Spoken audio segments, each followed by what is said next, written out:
Hi there, everybody, and welcome back to Just Ask Dr. Macie and Guests. I'm your host. I'm Dr. Macie, the social gerontologist providing education, training, and caregiver coaching to help you and your families reach the next level of care. November is National Family Caregivers Month, but it's also National Alzheimer's Disease Awareness Month. Currently, over 6 million Americans are living with Alzheimer's disease, but there is a subsection of that population that's also living with early onset Alzheimer's disease. And today, our guest is none other than Mr. Brian LeBlanc, who knows about the journey of early onset Alzheimer's disease all too well. And I'm going to tell y'all right now, he is coming to bless those of us who have Alzheimer's, to bless those of us who do not have Alzheimer's, and to bless those of us who are caring for those with Alzheimer's disease. He's going to let you know that having Alzheimer's disease, it's not the end of the world. Actually, it's the beginning of a new life. Let's welcome Mr. Brian LeBlanc, all the way from Clearwater, Florida, by way of Nolans, baby. How you doing, Brian? Well, thank you for having me on your show today. I appreciate it. I appreciate you taking the time to speak with us this Alzheimer's Disease Awareness Month about your journey living with early onset Alzheimer's disease. Before we get into this conversation, I need to tell everybody that you are the founder of a nonprofit called We Are Dementia Strong. What a title. First, before we get into the weeds of things, why that title? Well, those of us that speak, out at places big and small, we always talk about how if you allow Alzheimer's or any other type of dementia-related illness, if you try to fight it, you may have let me back up. I know that it's an incurable disease, but you have two choices, and we were talking about this just moments ago. You can either make up your mind to live with it in the best possible way you can, which means keeping a positive attitude, or you can just give up. And when you give up, that's when I've seen it so much that when people give up and just say, I can't do this anymore, their decline accelerates.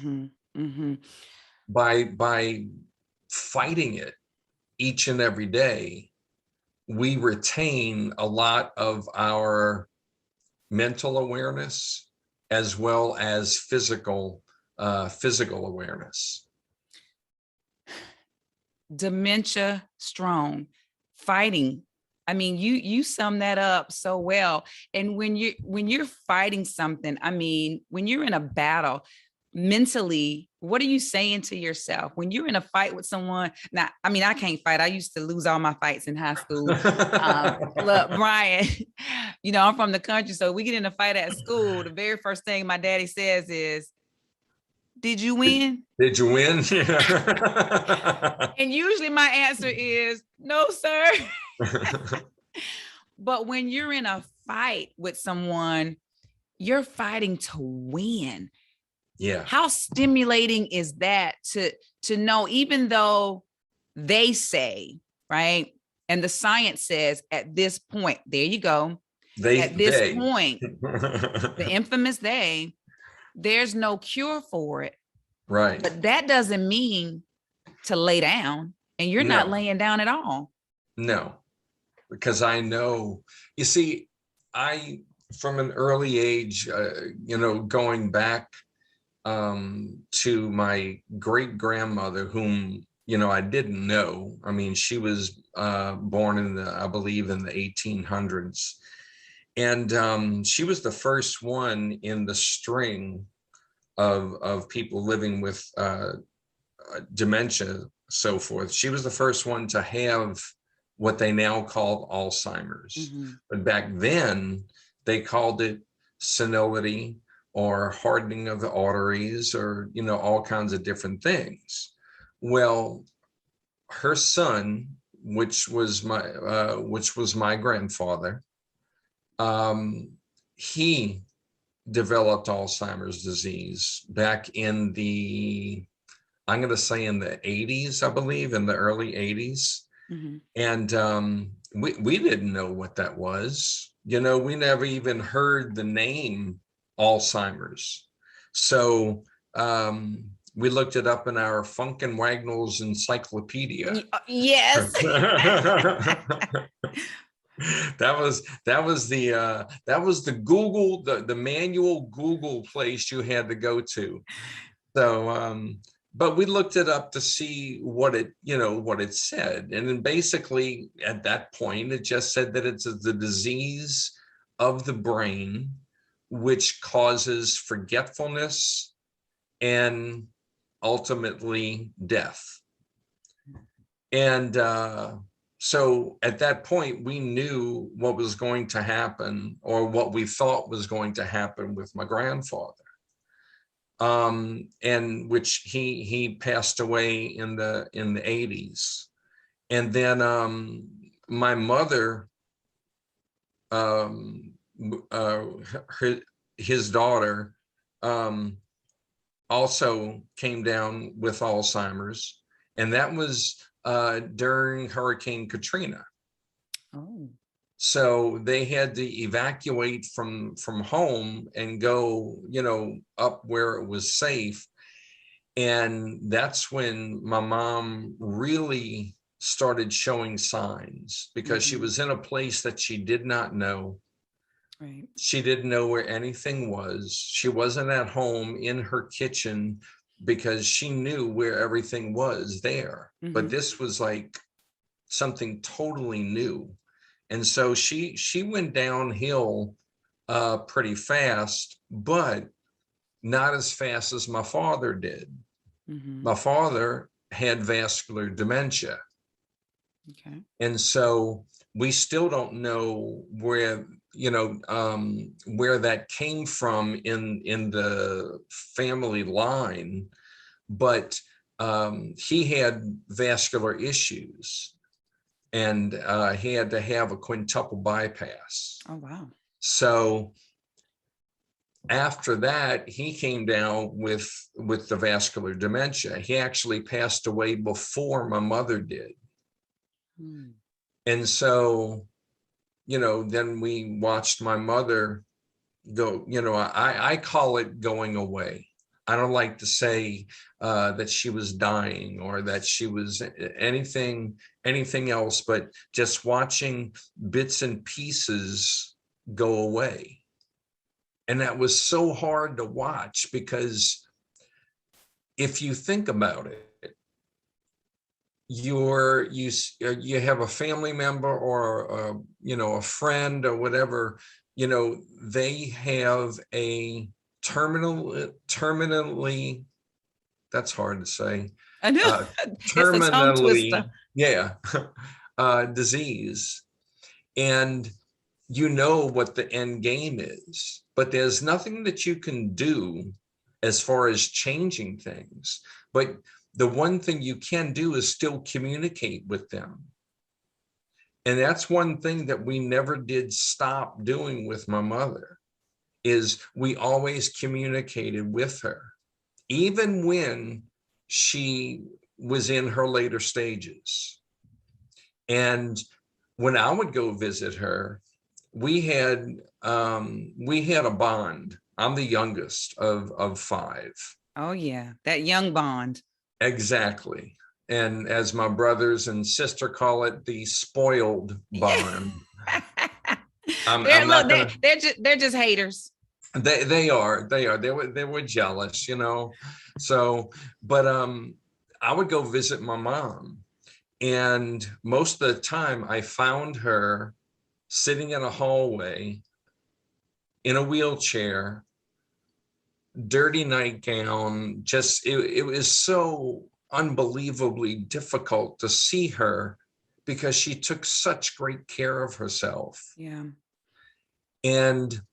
But whenever I went to see her, she would, once she realized who I was, she would stare at me right in my eyes. Mm-hmm. And then she started singing, not with words, but with la, la, la. Wow.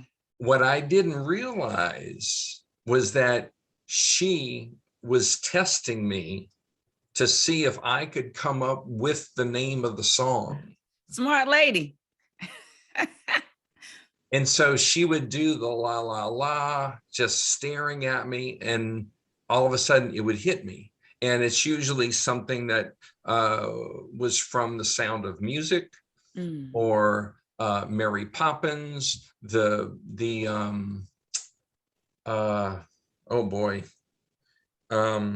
South Pacific, all these movies that she kind of was very, very familiar with.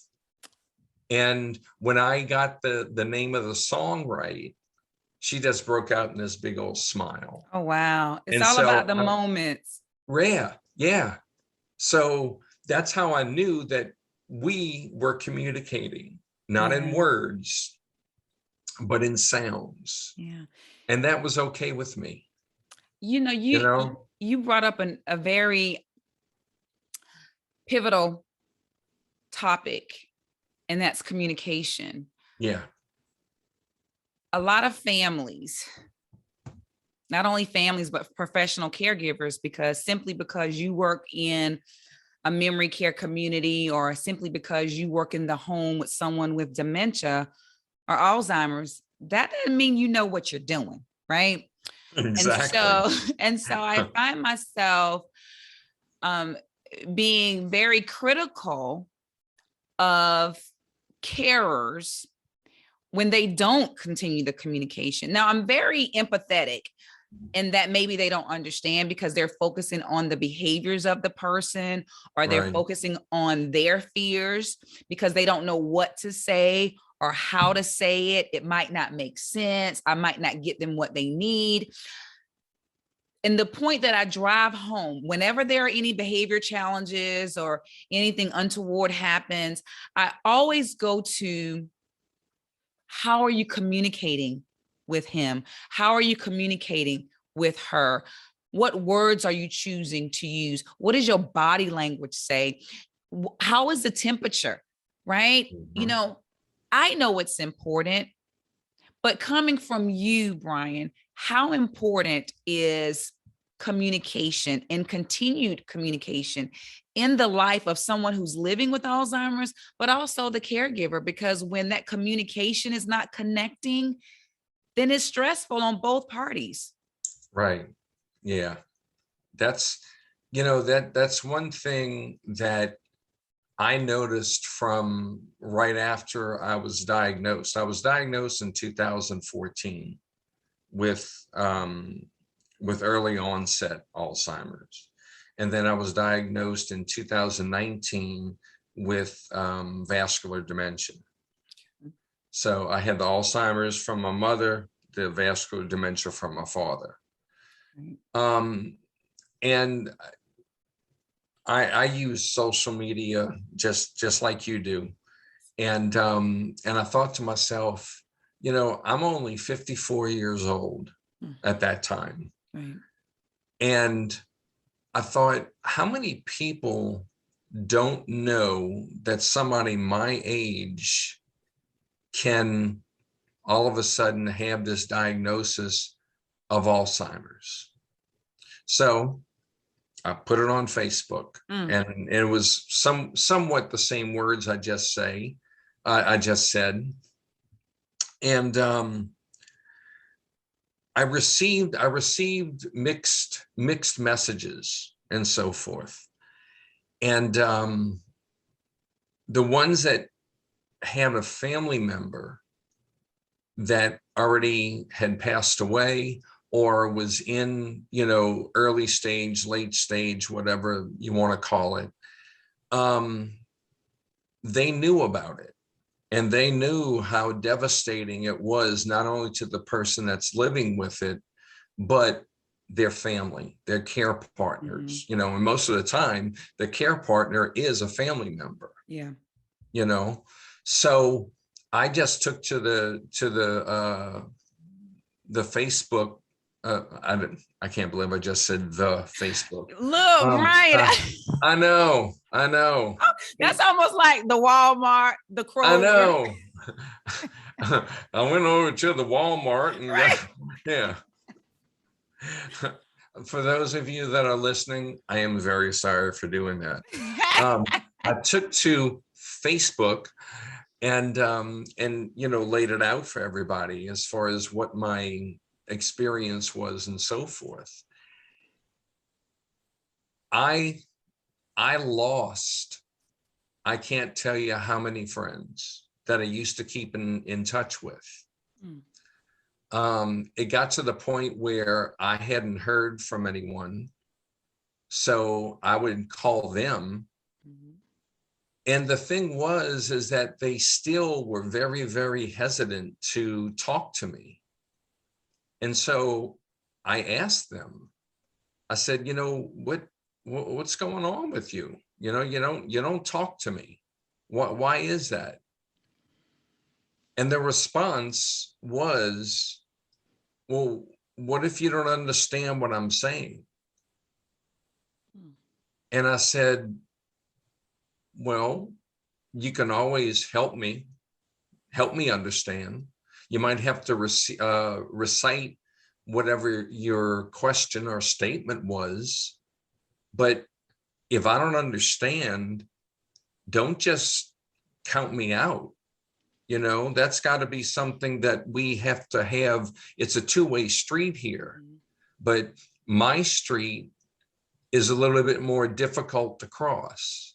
Yeah. And you have to you don't have to, but if you meet me halfway, then the conversation turns into an actual conversation. And that was difficult. Wow. That was difficult to do because they just didn't get it. Wow. And it's valid. It's valid. It's understandable. How do we cross that bridge? I see that you have the one-on-one conversations with people who are currently in your life and people who are no longer in your life. Did that conversation with that friend change the way he engaged with you? Did he start to come around more and start communicating more, or was it that he just couldn't handle it? I would say that probably maybe 65 to 70% of the people that didn't think that they could communicate with me or that I could not understand what they were saying, they just dropped off the radar. Right. And still have.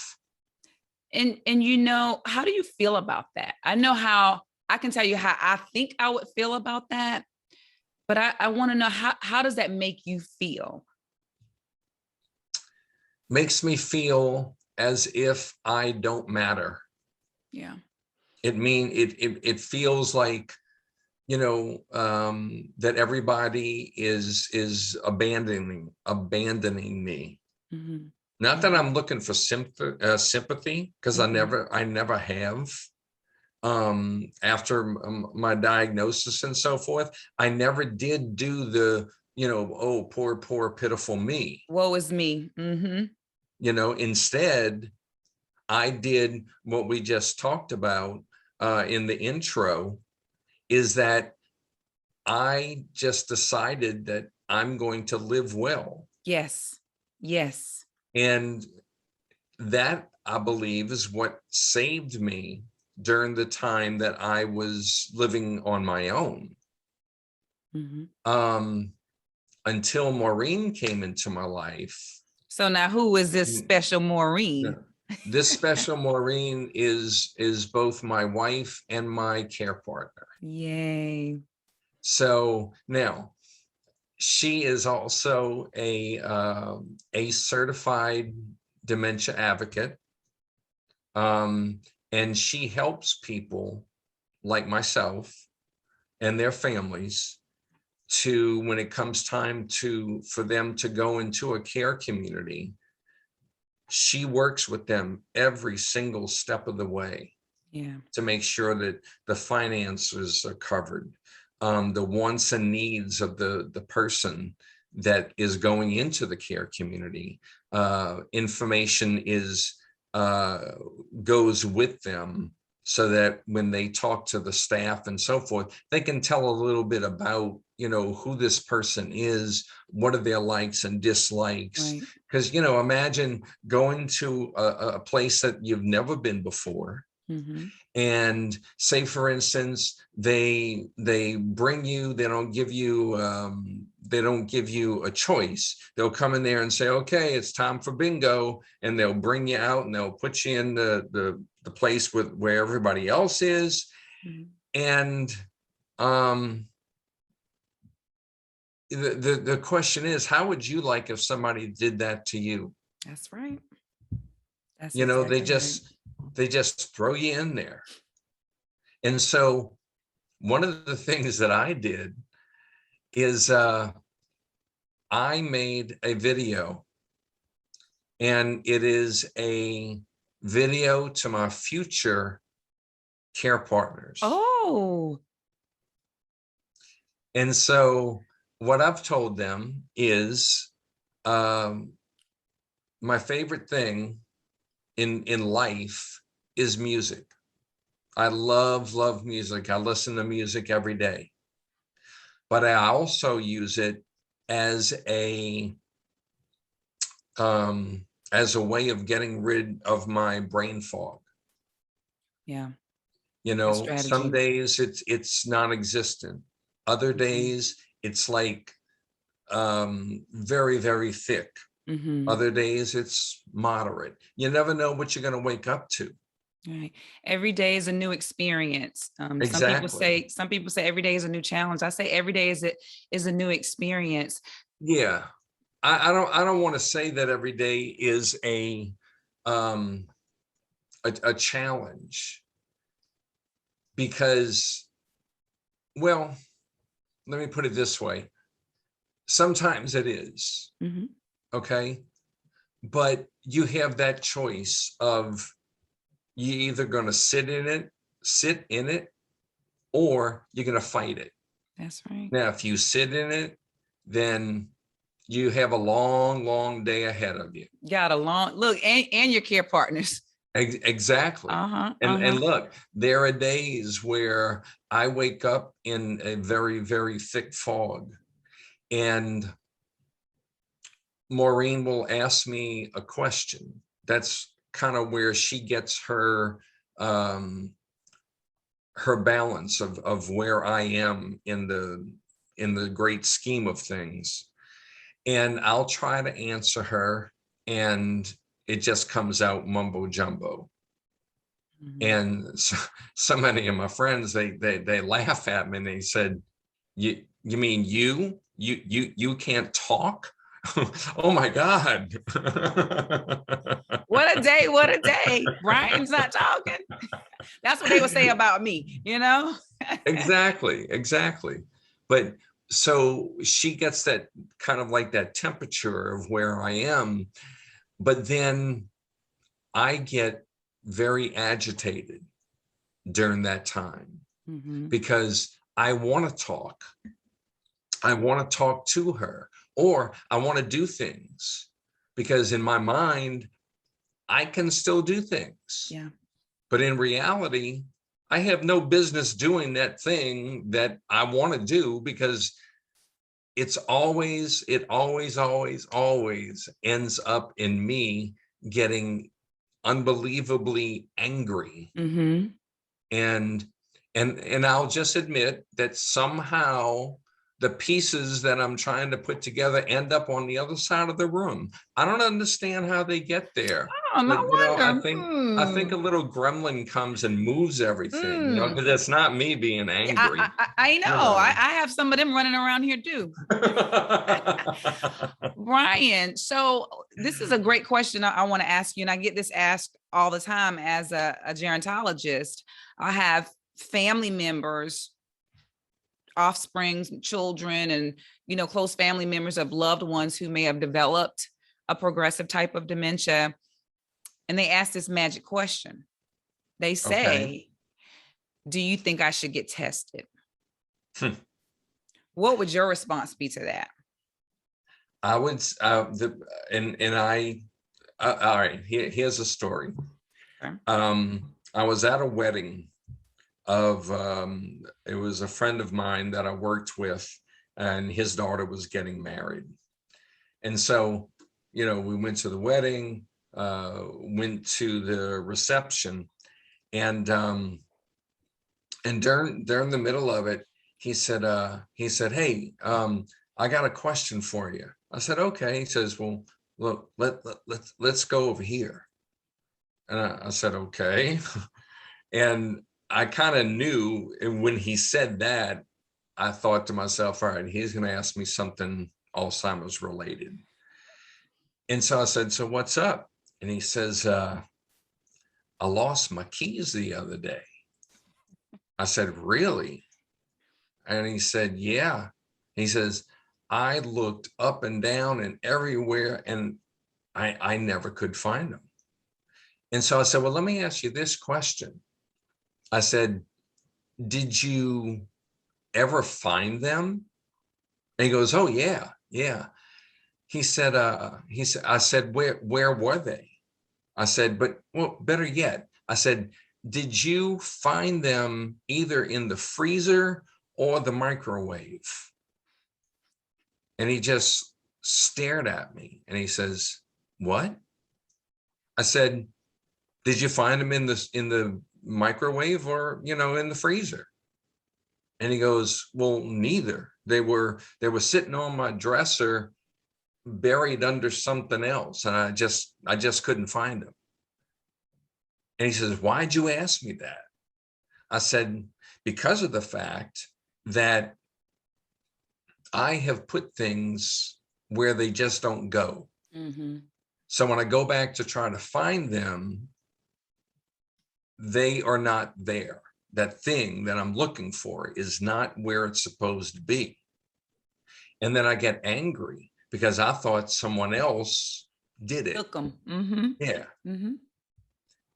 And I said, if you are, if you're start experiencing that every day or every other day, then it could be time to go get looked at. They're going to give you these little tests that, you got to draw things and you got to do this and do that. And, but I don't personally think that you have anything to worry about. Mm-hmm. Not Mm-hmm. right now. So, And so he has to was be just, reasonable. yeah, yeah.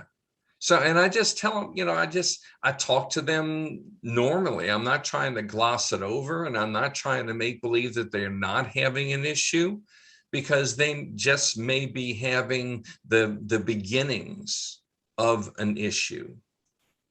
And, I just talk to them. Yeah. Brian, I just love your energy.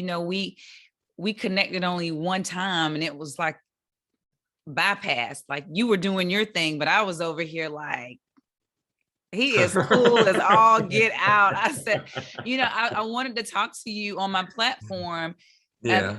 because, when you get a life limiting illness, people are different. And so they receive that information and they do different things with it. But I'll tell you, this pandemic has absolutely almost leveled the playing field for everybody in every situation with every single condition.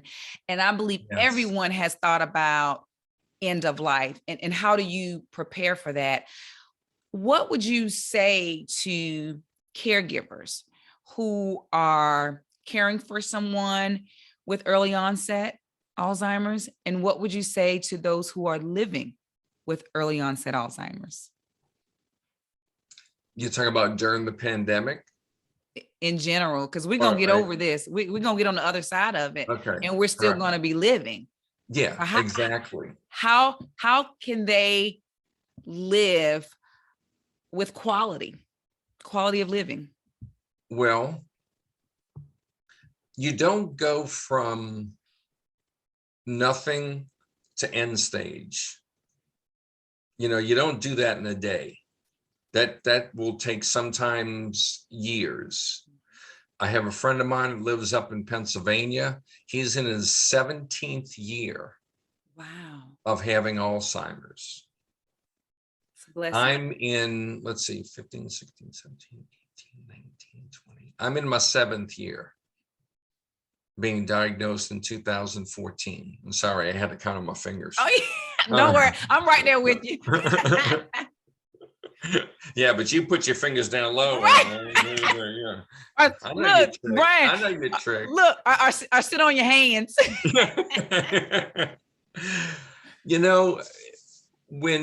When someone is in early stages, what I usually try to do is talk to them in a way that is normal. Just have a conversation with them, ask them questions that people have asked you. And so I would ask them, okay, so you've been diagnosed. What did your neurologist say? And they'll tell me different things about, well, they told me this and they told me that. And, they said that I should get my affairs in order and all that kind of stuff. And I said, did they give you any medications? Did they give you any idea of when there could be some sort of therapy that you can get into? Did they mention any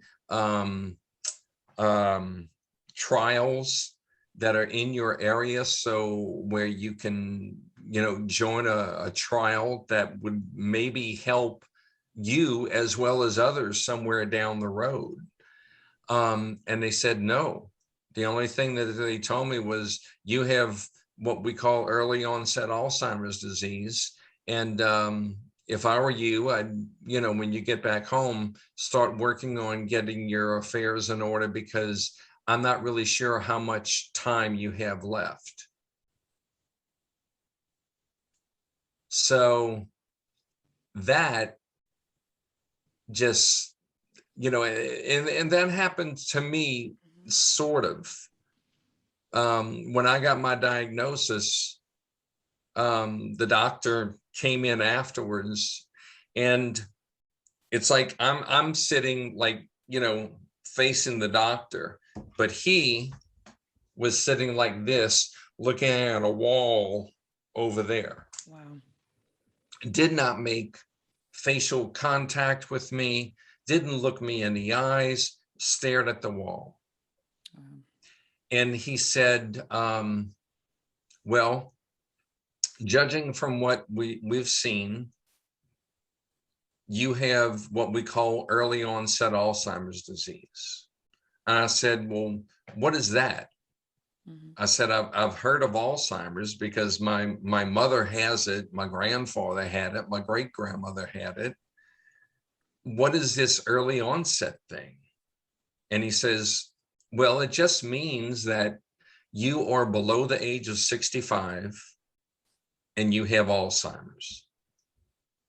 So I said, so basically what you're saying is that I have Alzheimer's, but you're telling me that it's early onset because I'm under the age of 65. So what do I have to do that's different than the early stage and the late stage? And his response was, I suggest that you go home and get your affairs in order. Wow. And after he said that, that's when it really, really hit home for me. And I lost it, because the only thing that I could see at that point was my mother. Mm-hmm. My mother was going through her later stages, just started her later stages. And my father had, he was in his end stages of his vascular dementia. Mm-hmm. So I thought to myself, oh my God, what do I do now? And then he says, oh, but wait, there's one other thing. You have 2 copies of APOE4. Mm-hmm. Yep. And I said, what is that? And he goes, well, it's kind of like an accelerator of Alzheimer's. If you have one copy, you can either get that from your mother and your father, Mm. your mother or your father.